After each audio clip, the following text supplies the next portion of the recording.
தங்கவயல் தமிழ்ச்சங்கத்தில் இன்றைக்கு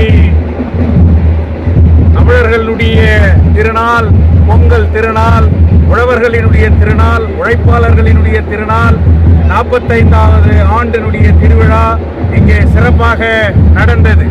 இந்த நிகழ்ச்சியிலே முக்கியமான ஒரு கோரிக்கையை சேவ் கேஜிஎஃப் யுனைடெட் ஃப்ரண்ட் அமைப்பின் சார்பாக நான் மாநில அரசுக்கு வைப்பது என்னவென்று சொன்னால், ஐயன் திருவள்ளுவருடைய நிகழ்ச்சியை கர்நாடக மாநிலத்தில் திருவள்ளுவர் ஜெயந்தி என்கின்ற அரசாணையை வெளியிட வேண்டும்.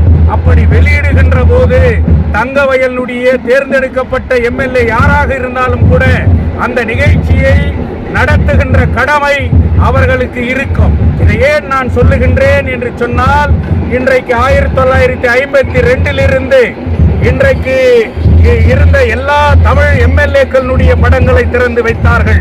இந்த ஊர்வலத்திற்கு இந்த தொகுதியினுடைய சட்டமன்ற உறுப்பினரை தலைமையேற்று இங்கு அழைத்தார்கள். ஆனால் சட்டமன்ற உறுப்பினர் இந்த நிகழ்ச்சியிலே பங்கேற்காதது எதை காட்டுகிறது என்றால், இந்த நிகழ்ச்சிக்கும் நமக்கும் சம்பந்தம் இல்லை என்கின்ற ஒரு சூழ்நிலையை காட்டுகின்றது. அந்த அவருடைய செயலை நாங்கள் வன்மையாக கண்டிக்கின்றோம்.